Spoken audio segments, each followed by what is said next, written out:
안녕하십니까. 미디어와 유튜브 리터러시 5주차 2교시 수업 시작하겠습니다. 네, 5주차 2교시입니다. 이제 우리 1교시에서는 어떤 미디어 리터러시와 독서, 에 대해 살펴봤다면 5주차 2교시에는 미디어 리터러시와 문학에 대해서 살펴보도록 하겠습니다. 네, 그래서 우리가 앞선 시간에서는 어, 미디어 리터러시를 어떤 향상할 수 있는 방법에 대해서 어떤 구체적으로 이제 독서를 권한 거고, 그래서 이제 리터러시를 이해와 표현의 영역으로 나눈다면, 이제 1교시에서는 주로 이제 이해의 영역을 살펴보았고, 그래서 이제 이해의 영역을 향상할 수 있는 방법은 독서가 대표적이다. 그런 얘기를 한 거죠. 네. 이번 시간에는 이제 문학 얘기를 하면서 좀 표현과 관련된 얘기를 해보도록 하겠습니다.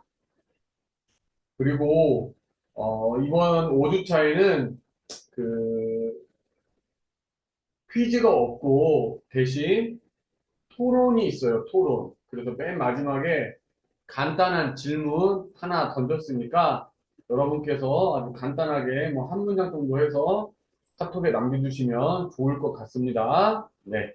그래서 퀴즈나 토론 이런 것이 들어갔을 때 우리가 수업 시간을 좀 짧게 해도 상관이 없으니까 제가 용색하긴 하지만 그렇게 진행하고 있습니다. 네.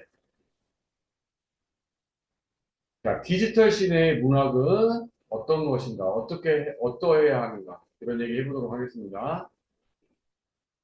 자, 미디어 리터러시와 문학의 관계. 자, 미디어 리터러시. 근데 이 미디어가 있잖아요, 미디어. 근데 이 미디어와 문학의 관계에 대해서 문학이라는 것은 언제나 항상 이 미디어, 이 매체를 매개로 해서 형성되었고 발전해 왔다 이런 거죠. 네. 매체를 매개로 형성되고 발전해 왔다. 그래서 우리가 이제 이광수의 무정이 우리나라 최초의 뭐 근대 소설이다. 이런 말 있잖아요. 네. 이광수의 무정이 최초의 어떤 근대 소설이 될 수밖에 없었던 것은 매일신보라는 신문사의 운영 방식 및 계획에 산물로 보는 견해가 있다라는 겁니다. 어, 그래서 그리고 또 1920년대, 30년대 한국 단편 소설의 발달. 그래서 1917년 이광수의 무정이 나왔고 1920년대, 30년대 어떤 한국 문학이 확 꽃을 피우는 우리 어떤 근현대 문학이 꽃을 피우는 때가 됐는데 그런 것들이 어떻게 보면은 1920년, 30년대는 당시 잡지사의 발전과 이 한국 단편 소설의 발달이 궤를 같이 하고 있다. 그러니까 당시에 어, 이광수의 무대에 나올 수밖에 없었던 것은 매일신보라는 신문사의 영향력과 관련이 있었고, 1920년대, 30년대 한국 단편소설의 발달은 또 잡지사의 발전과 또 그 영향력을 같이 한다라는 거죠. 그 맥을 같이 한다. 이렇게 어떤 문학은 항상 그 미디어를 매개로 형성되었고 발전되었다는 것입니다. 자, 문학의 발화지점이라는 거는, 네, 문학의 발화지점은 매체로 번역되기 이전에 문학적 사유가 발생하는 지점. 그러니까 매체가 중요한 건 아니죠. 그래서 뭐 매체로 번역되기 이전에 어떤 문학적 사유가 발생하는 지점이 문학의 발화지점이라고 볼 수 있다면 매체라는 것은 문학적 사유를 전달하는 사실은 도구에 지나지 않는다. 음. 디지털 시대에도 읽기와 쓰기가 인간의 중심적인 실천으로 남을 것이고, 다만 읽기와 쓰기가 전자 시대에는 좀 새롭게 정의될 것이다. 그래서 어, 제가 이제 2019년, 2020년 정도, 네, 그때 좀 어떤 기관과 또 약간 그 협약을 맺어서 제가 이제 미래학 관련 강의를 좀 했었어요.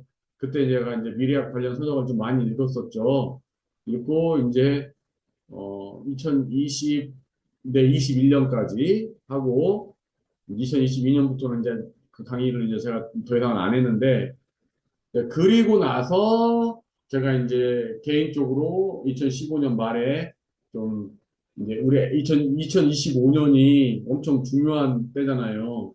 이제 AI가 완전히 이제 활성화되는 때였잖아요. 그래서 제가 이제 AI를 다시 좀 이제 개인적으로 공부를 좀 하고 책을 좀 읽고 있는데, 아, 오히려 그래서 이제 AI 시대가 되니까 어떻게 보면은 오히려 읽기와 쓰기가 오히려 더 중요할 수 있다라는 거죠. 고전적인 어떤 우리의 활동들이 오히려 돈 버는 것과는 상관없이. 음. 그래서 우리 예전에 보면은 시골에서 다 60, 뭐 옛날은 아예 말할 것도 없고 50년대, 60년대 이 시골에서 텃밭을 다 가꿨거든요. 텃밭을 다 가꿨으면 그때 텃밭을 가꾼다는 것은 조금 뭐라 그럴까 어, 사실 생존과 관련이 있었죠. 그 작은 곳에서라도 뭔가 생산성을 높이기 위해서 전체적인 생산성을 높이기 위해서 그 작은 곳에서라도 그 생산물을 만들어내려고 했던 거예요. 그러니까 저희 할머니 댁만 해도 저 집 앞에 바로 그 앞에 그 흙길이었잖아요. 옛날에는 흙길.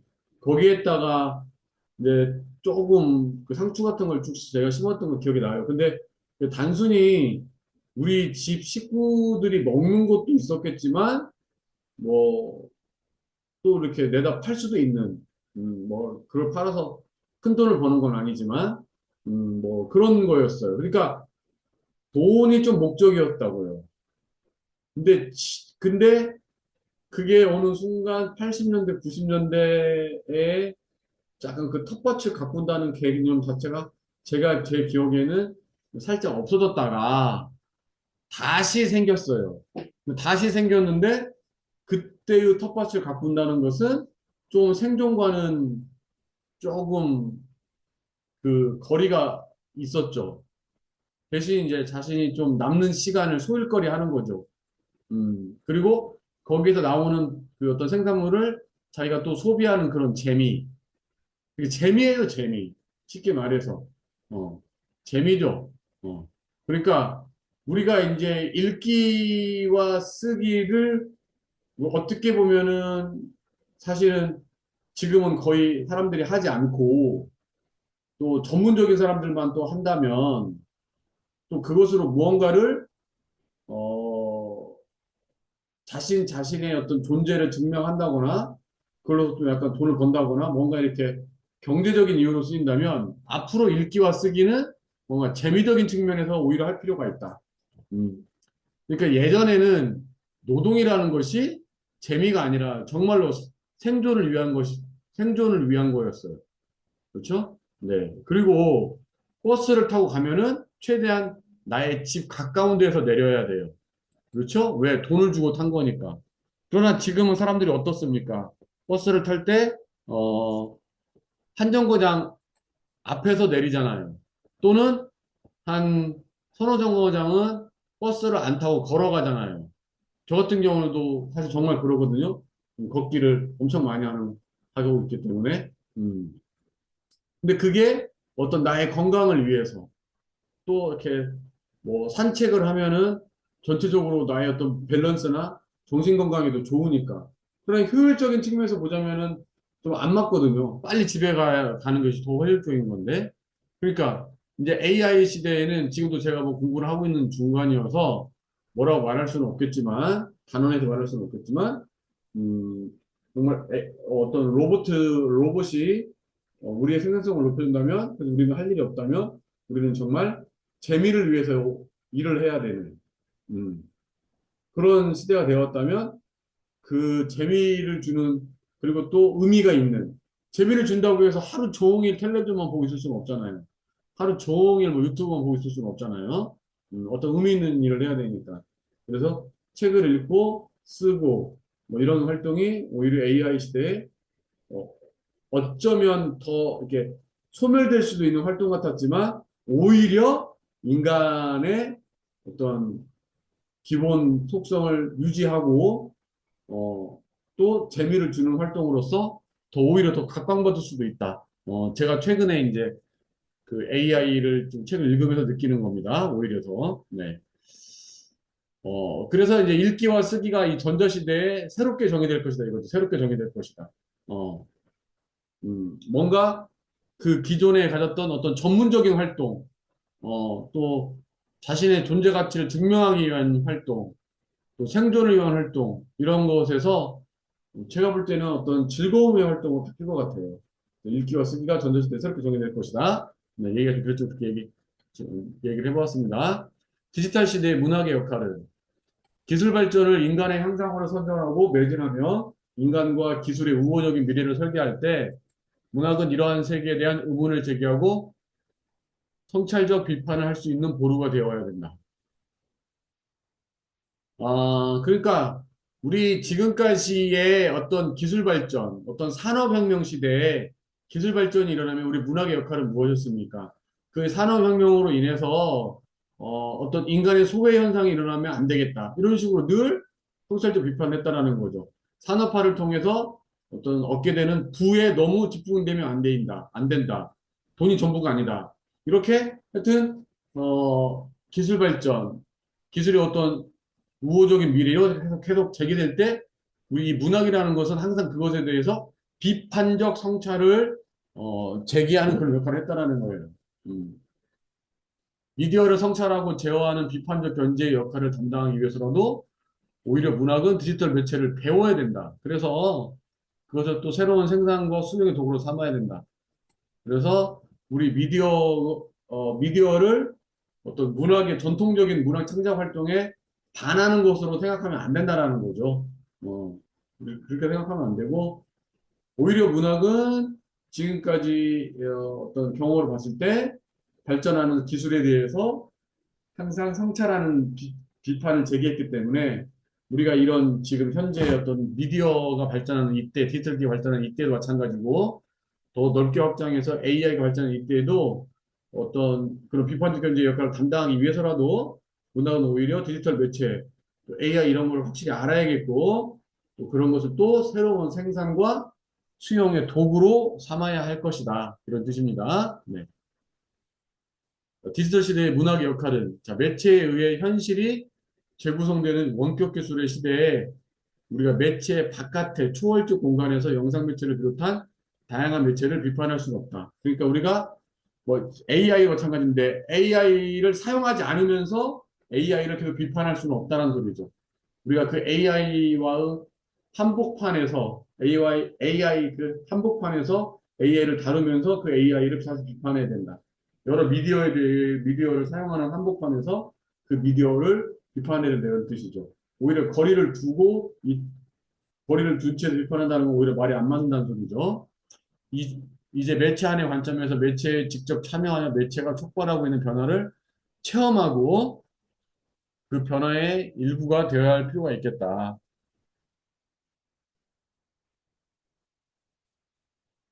사회 전 영역을 지배하고 있는 존재 양식으로서의 디지털 매체를 사유하면서 체험하지 못하는 한 다가올 변화의 미래에 속할 수 없게 된다. 그러니까 이런 것도 다 AI에 맞춰서 우리 해석이 또 가능한 거죠. 네.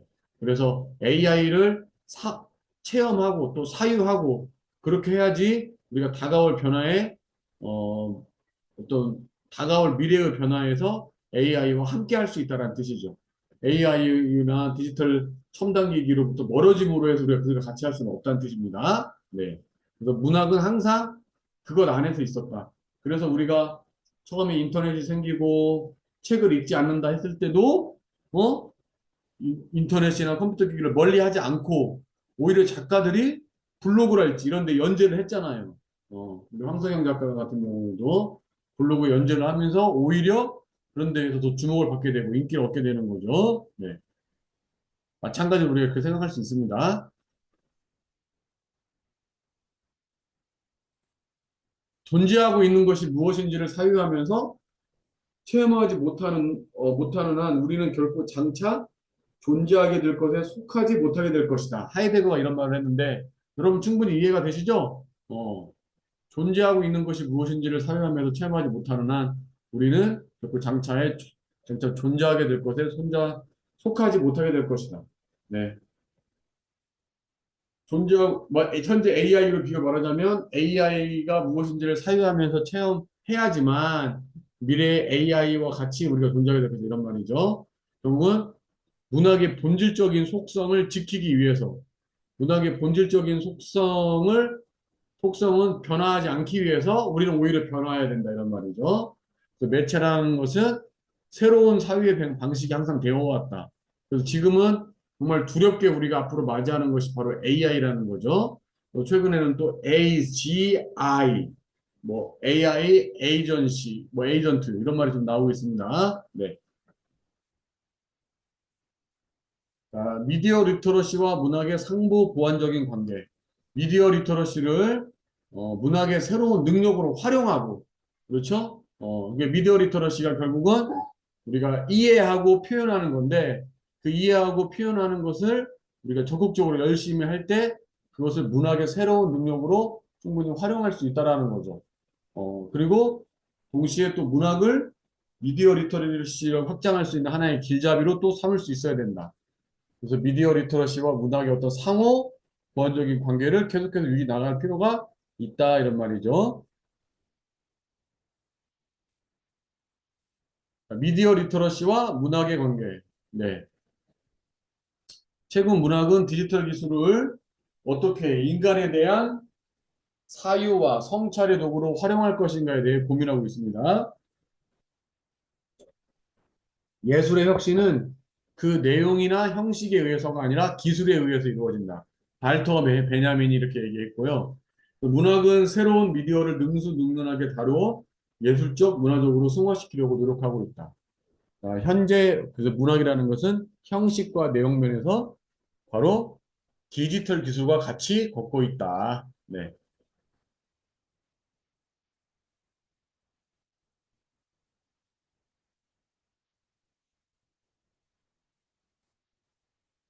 그래서 미디어 리터러시의 목표는 무엇이냐? 결국은 우리가 이해에서 멈추지 않고 표현 영역까지 나아간다는 거예요. 표현 영역까지.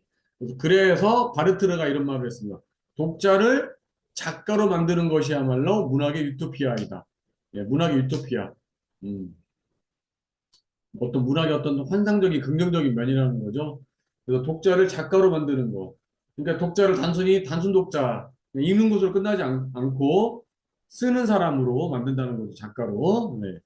그러니까 디지털 다매체 환경은 대중들을 작가로 만드는 이상을 실현하기에 그 어느 때보다 사실은 이상적인 환경을 제공하고 있다. 뭐그 어느 때보다. 아니, 디지털 다매체는, 네. 디지털 다매체요.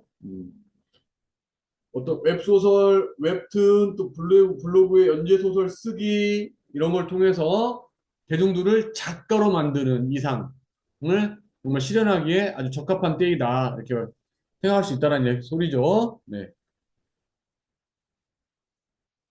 자, 그럼 디지털 시대의 독자의 모습은 어떠해야 하는가? 또 실제 어떠한가? 네. 독자들의 문학 읽기 방식이 달라졌어요.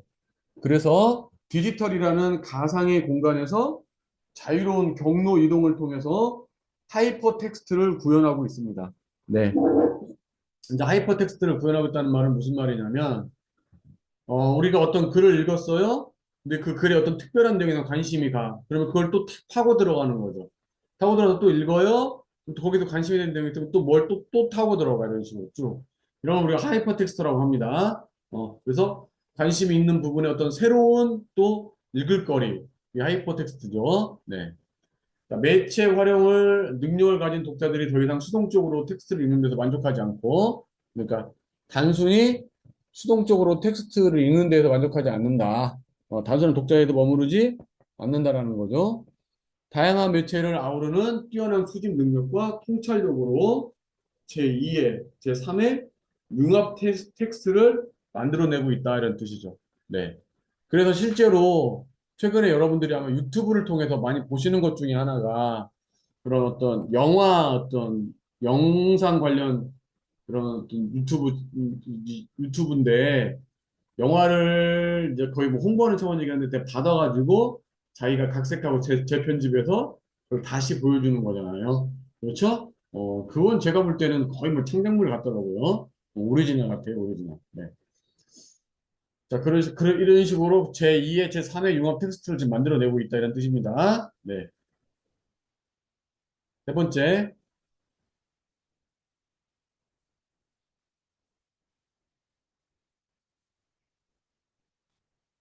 세 번째, 독자가 새로운 배급자이자 유통 주체로 기능하고 있다는 겁니다. 단순히 독자가 독자로 머무르지 않고 새로운 배급자, 유통 주체 이런 뜻입니다. 유통 주체. 네. 그래서 복제나 재창작, 퍼나르기를 통해서 독자는 문학의 대상이 아니라 오히려 유통의 주체로 지금 거듭나고 있다. 네. 디지털 시대의 문학은 독자들의 새로운 읽기와 쓰기에 의해 재생되고 변화할 것이다. 그래서 많은 역기능을 감수하고라도 대중의 자발적 역량을 발현시켜서 독자를 예술의 생산자가 되게 하는 것, 또는 생산자 그 이상에 다가가기 위해서는 어, 디지털 리터러시를 문학 창작의 도구로 삼을 수 있는 어떤 문학 교육이 하나 필요하다라는 거죠. 네. 그래서 디지털 리터러시를 향상하기 위한 우리의 노력이 결국은 어떤 문학 활동의 밑거름으로 수렴할 수 있다 이런 말입니다. 그 디지털 리터러시를 문학 창작의 도구로 충분히 삼을 수 있다 그런 얘기를 하는 거죠 지금. 네. 자, 미디어 리터러시와 문학의 상호 보완적인 관계. 자, 미디어 리터러시를 문학의 새로운 능력으로 활용하고 어, 문학을 미디어 리터러시로 확장할 수 있는 하나의 길잡이로 삼을 수 있어야 한다. 서로 그러니까 어때요? 상호 보완적인 관계라는 거죠. 상호 보완적인 관계. 그러니까 어, 미디어 리터러시를 문학의 새로운 능력으로 활용한다. 문학의 어떤 능력을 향상하기 위해서 미디어 리터러시를 내가 활용해보자. 뭐 쉽게 말해서 블로그에 글 쓰는 것 같은 거. 블로그에 어떤 실제 문화 활동을 한다는 뜻이 아니라 블로그에 간단히 뭐 매일매일 1일 1포 하루에 하나를 게시하는 거. 그래서 그런 뭐 어떤 뭐 짧은 글이랄지 또 뭐 독후감이랄지 뭐 자신이 느낀 바를 그냥 쓴다랄지 이런 어떤 소소한 활동들이 문학의 새로운 능력으로 사실 활용될 수 있고 또 미디어 리터러시를 확장할 수 있는 하나의 길잡이로 삼을 수 있어야 된다. 삼을 수 있어야 한다라는 거죠. 그래서 미디어 리터러시를 우리가 확장하기 위해서 또 문학을 하나의 도구로 활용할 수 있다. 이런 뜻이 되는 거죠. 네.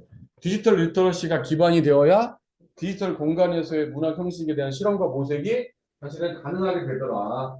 그렇죠? 네.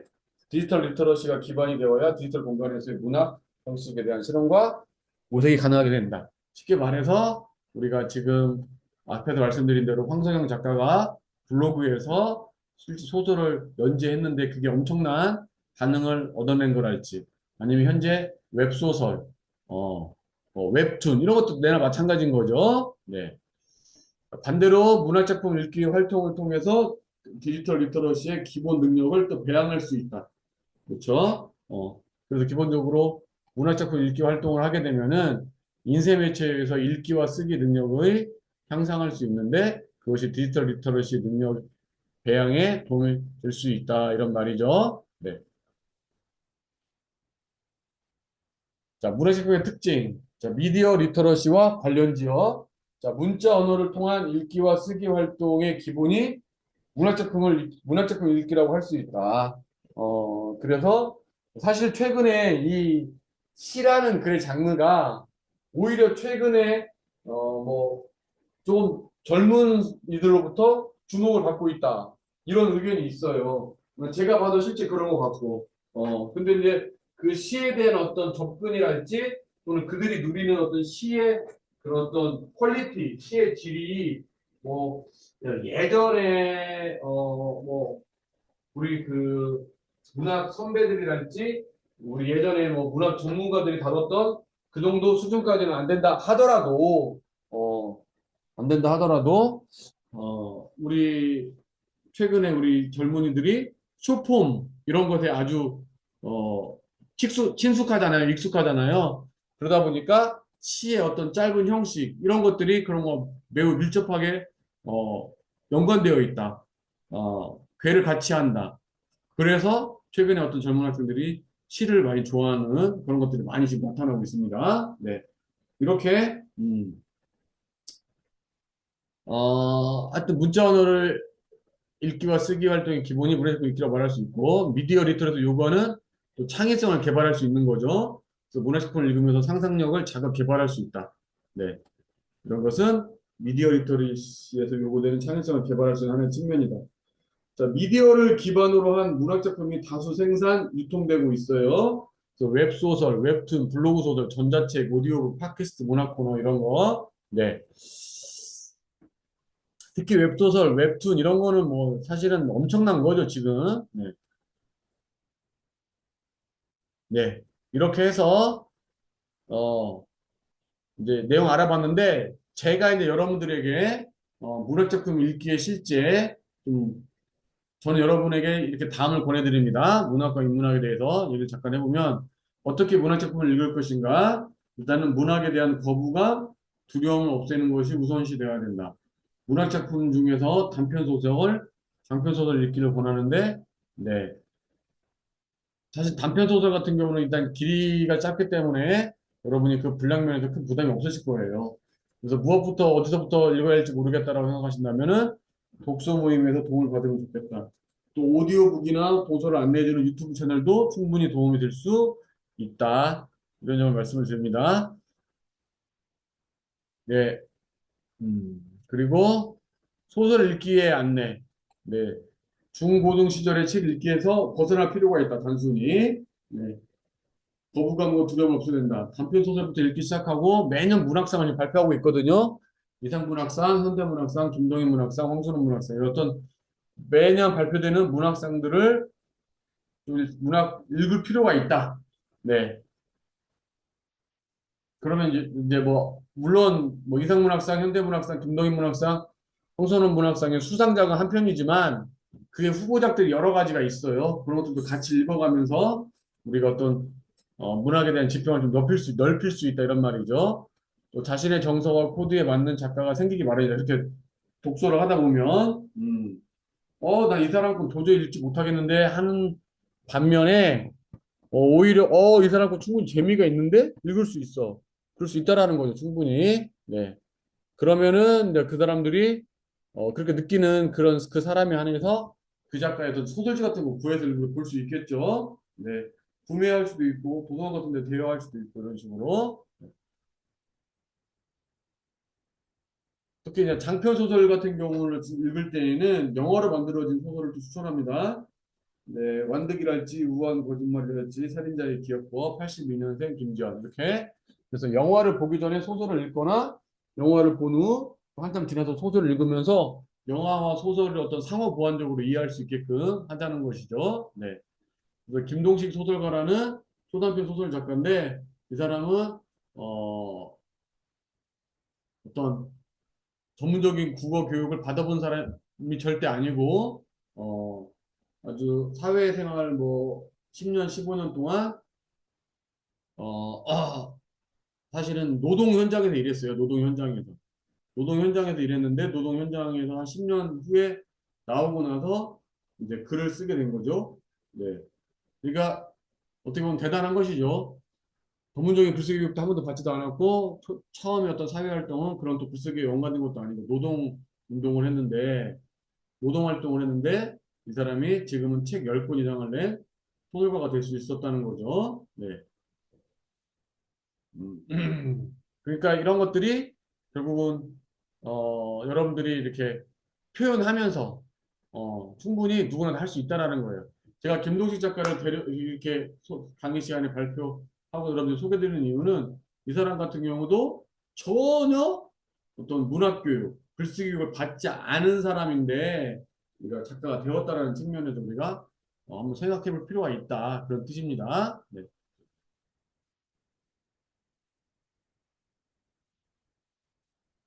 자, 그리고 이제 마지막에 앞에서 말씀드린 대로 그러면은 리터러시 여러분들이 구체적으로 미디어 리터러시라고 생각해도 되고 단순히 그냥 리터러시 우리가 글을 읽고 표현하는 능력을 향상하기 위한 방법에는 무엇이 있을까? 여러분들이 한 번 정도 생각해서 짧게라도 한 문장이라도 써주시면 되겠습니다.